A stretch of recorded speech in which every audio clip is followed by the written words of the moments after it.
자, 지금 야, 이걸 저거를 메카질라가 이제 잡았다. 자, 잡았나? 저거를 잡았어요. 네, 여러분 반갑습니다. 안달공학 에러입니다. 방금 전까지 안달과학 채널에서 항성님께서 이 스페이스X의 스타쉽 5차 발사를 단독 생중계해 주시다가 또 우리 예쁘신 지혜 누나 레이디 제이님과 이대한 교수님 해서 지금 랩미팅 하고 있는데, 이번 스타쉽 5차 발사는 지금 저 보시다시피 지금 시뮬레이션 영상인데 발사체인 슈퍼 헤비를 저렇게 쏘아 올렸다가 다시 복귀시키는 것까지도 목표가 있었거든요. 근데 계획된 것들이 모두 다 거의 성공을 다 했습니다. 그래서 저도 상세한 내용들 중에 여러분들이 아실만 좋으실 만한 내용들, 재밌는 내용들 좀 준비해서 한번 정리해보도록 하겠습니다. 이번 주에 사실 일론 머스크 관련된 일들이 굉장히 많았죠. 사실 허리케인 때문에도 이 스페이스X가 이 스타링크를 지원을 해줘가지고 한다는 내용도 제가 알려드리기도 했고, 테슬라의 위 로봇이라는 행사가 있어가지고 옵티머스라든가 아니면 로보택시, 로보밴 내용 그런 것들 전달을 드리기도 했는데, 일론 머스크가 이렇게 계획적으로 뭔가를 다 모아서 한 것이 아니라 사실 이번에 스타쉽 5차 발사의 경우에는 11월에 예정이 되어 있었습니다. 이 스페이스X, 그러니까 일론 머스크랑 FAA죠. 얘네들이랑 사이가 안 좋아요 사실. 그래가지고 일론 머스크가 옛날에 지금 보시다시피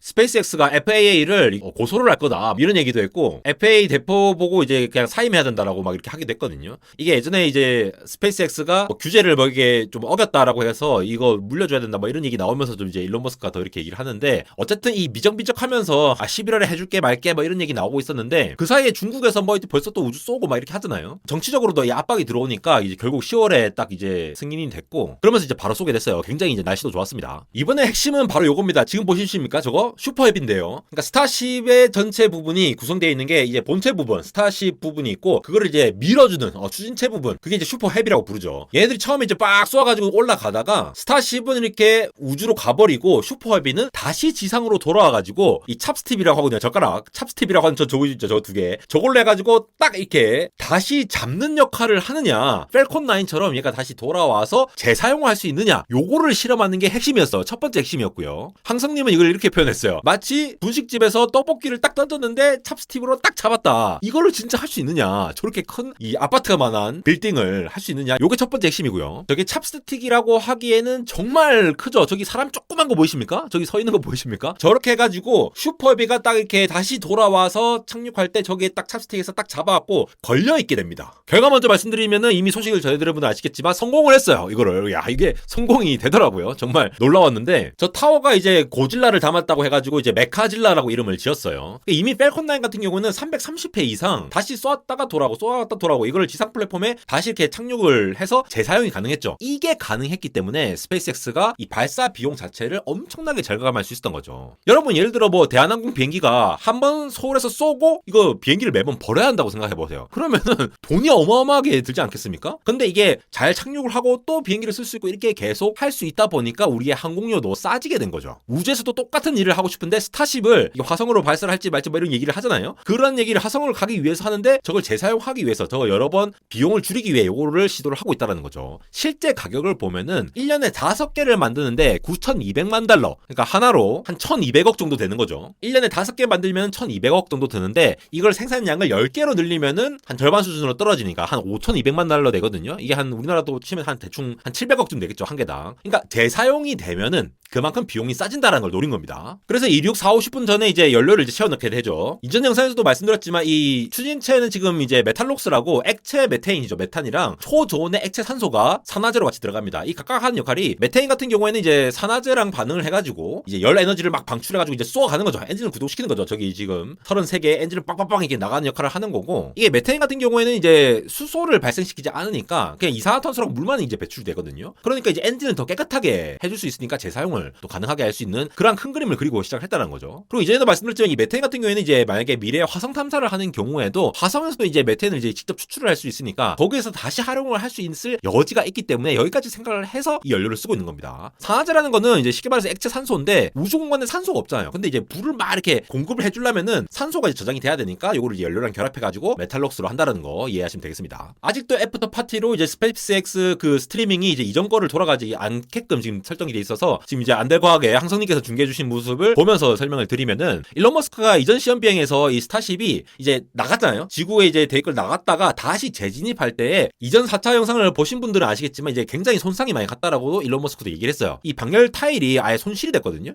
그래서 지금 이 타일에 이제 검은 육각형 모양을 다시 갖다 붙였어요. 그러면서 새로운 소재로 이렇게 하는데, 이게 12,000시간 동안이나 작업을 해가지고 새로 이제 보호를 할 수 있는 시스템을 구축을 했다라고 합니다. 이건 중간에 나오는 모습인데, 여기 육각형으로 이렇게 막 이렇게 붙어 있는 거 보이시죠? 이런 방열판들을 잘 해가지고 재진입하더라도, 재진입할 때 음속에 막 열 몇 배 이렇게 되거든요. 진짜 빠르게 진입하기 때문에 그 맥스큐라는 최대 동압이라는 지점도 다시 한번 겪게 됩니다. 우리 그 그래비티 보셨습니까? 영화? 거기서 다시 진입할 때 막 불이 막 이렇게 막 하잖아요. 그거를 견딜 수가 있어야지 재사용이 가능하니까 뭐 그런 것도 고려를 한 것 같습니다. 그래서 지금부터는 이제 중계를 처음부터 한번 따라가 볼게요. 중요 포인트만 제가 다시 잡아서 보여드리면은, 자 이제 쏩니다. 자 저는 이 장면만 보면은, 여러분 저게 지금 아파트 높은 빌딩 하나 크기예요. 저기 작아 보이지만 엄청나게 크니까 저렇게 부악 지금 나가는 거죠.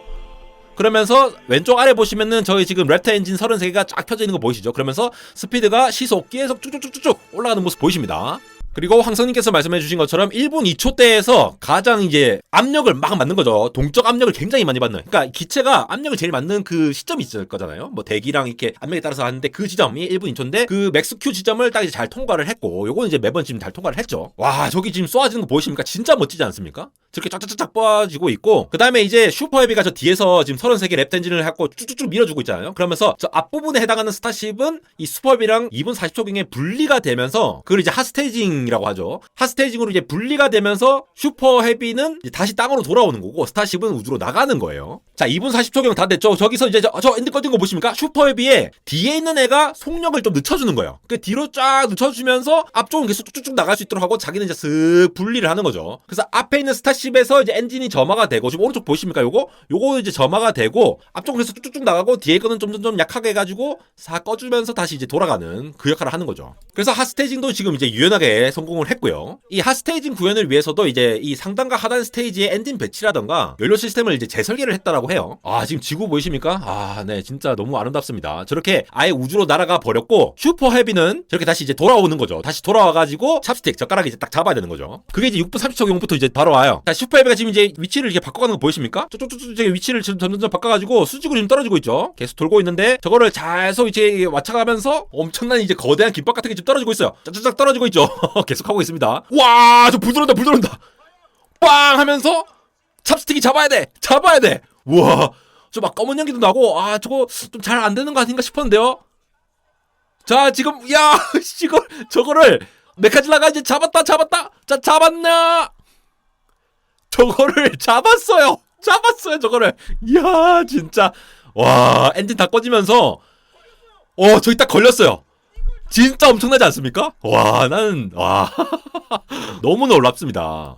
이것도 이 슈퍼헤비가 만약에 저 착륙을 시도하라는 명령을 스페이스X가 내지 않으면은 저거를 시행을 하지 않았을 거예요. 근데 슈퍼헤비도 그러고 슈퍼헤비 부스터도 별 문제가 없고 메카질라 타워도 지금 문제가 없으니까, 아, 그렇게 해보자 해갖고 했는데 드디어 했다라는 거죠. 와, 슈퍼헤비가 처음으로 다시 돌아와서 재사용 가능하게끔 찹스틱에 걸려있는 모습입니다. 와, 엄청나죠? 흔히 이제 캐치암이라고 하죠. 이게 그 찹스틱을 이전 테스트까지만 하더라도 슈퍼헤비 부스터가 그냥 바다에 그냥 떨어졌거든요. 근데 이제 발사대 근처에 완벽하게 딱 안착을 한 거니까 정말 의미가 깊은 일이죠. 그러면서 시속 26,200km 더 속도로 계속 이렇게 달려가고 있는 거예요. 지구를 쭉 돌고 한 50분 비행하다가 다시 지구로 재진입을 하는 겁니다. 그때 저번에도 막 플라즈마 막 이렇게 막 이제 하는 거 보죠. 지금 이거 중계되는 거 전부 다 스타링크로 중계되는 거예요. 그러니까 스페이스X가 스타링크 기술도 있으니까 이 상황을 그대로 이제 중계를 하면서 저도 이렇게 볼 수 있고, 안대과학에서도 생중계를 하고 저도 이게 영상을 보내드리게 되는 거죠. 자, 저렇게 플라즈마 저렇게 막 이렇게 나오는 모습, 점점 진입하면서 하는 모습을 볼 수가 있겠고요. 고도가 벌써 69km예요. 이게 스타쉽 우주선이 원래 음속의 21배 이상의 속도로 막 여행을 하고 있는 거예요. 정말 빠른 속도잖아요. 아까 말씀드렸다시피. 다시 지구 대기권에 재돌입하는 순간 엄청나게 뜨거워진다는 거죠. 그래서 이 초음속 속도로 이제 하강할 때 이 소닉붐에 대비해가지고 이 충격 흡수 구조도 따로 만들었다고 해요. 이게 온도가 어디까지 올라가면은 화씨로 2600도니까 이제 섭씨로는 약 1400도, 1426도 정도 되거든요. 그 정도로 뜨거운 온도인데, 이게 얼마나 뜨거운 온도냐 감이 안 잡히니까, 예를 들어 이제 용광로에서 이 철을 녹일 때의 그 용광로 온도가 한 1500도 정도 된다고 합니다. 그 정도로 뜨겁다라는 거예요. 화산 용암도 대충 한 700도에서 1200도니까 그것보다 더 뜨거운 온도를 버텨내야 하니까 그 소재를 바꿨다는 거죠. 그리고 이제 이게 음속보다 더 빠르게 빡 하니까 이제 소닉붐이 일어나죠. 그렇게 되면은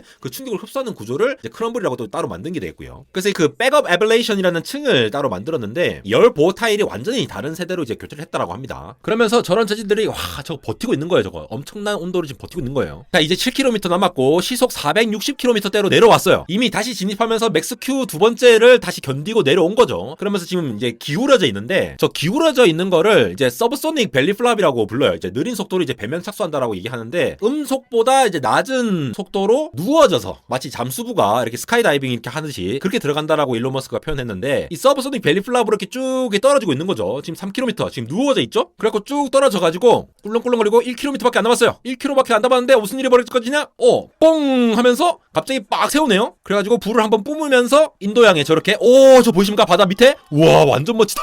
쩐다 진짜. 와 계획대로 물에 빠지면서 이게 옆에서 폭발하는 모습을 지금 보여준 것 같아요. 미리 이렇게 대기하고 있었나 저기에? 그런 걸로 보이죠. 그러면서 계획대로 모든 거를 수행하는 모습을 보인 겁니다. 다시 한번 이 슈퍼헤비가 다시 돌아오는 장면 이거 봐도 정말 놀라운데 저는 그런 생각이 들어요. 저는 뭐 사실 테슬라에 투자하고 있는 것도 아니고 그렇지만 저는 이 미래에 향한 기술들에 대해서 여러 가지 시각이 있잖아요. 여러 가지 뭐 다양한 의견들이 있으니까 그 의견들 존중을 해줘야 되고 하는 게 맞는데 이러한 기술들이 과연 인류한테 꼭 필요 없는 기술이냐 그러한 관점에서 지금 당장 쓸모없다고 의미 없는 기술이냐라는 거에 대해서는 다시 한번 생각을 해봐야 되지 않나라고 생각이 들어요. 예전에 우리가 진공관으로 컴퓨터를 만들었을 때가 있었는데 지금은 굉장히 작은 트랜지스터로 이게 굉장히 작은 칩을 만들잖아요. 그렇게 했듯이 지금은 절대로 안 된다라고 하는 양자 컴퓨터도 점차 구현이 되어 가고 있거든요. 물론 양자 컴퓨터가 기존의 이 컴퓨팅을 완전히 대체하는 영역이 아닐 거라고 보는 확률이 높긴 하지만 그럼에도 불구하고 양자 컴퓨터가 뭐 앞으로 기술이 안 되네 이렇게 그냥 비관적으로 보는 거는 저는 굉장히 좀 엔지니어적으로는 지금만 보고 앞으로 미래의 어떤 가능성을 포기해버린 시각이라고 생각이 들어요. 이것뿐만이겠습니까? 지금 불가능한 무엇이 있잖아요. 그래서 지금 당장 당면은 어떤 문제들이 있죠. 지금 슈퍼헤비 같은 것도 저거를 상용화를 당장 할 수는 없겠죠. 근데 이렇게 한 단계 한 단계 엔지니어적으로 뭔가 사고를 하고 뭔가 시도를 하고 그렇게 해왔기 때문에 우리 인류가 공학적으로 발전을 해왔잖아요. 당장 돈이 안 되니 뭐니 이런 것들을 따지기 이전에 물론 그런 것들은 기업 입장에서는 그런 것들이 중요한데 한 단계 더 나아가는 엔지니어적으로 뭔가를 이제 시도를 한다라는 그런 정신에서 일론 머스크 같은 이제 그런 기업가이자 엔지니어를 존경을 하는 부분들이 있는 거거든요.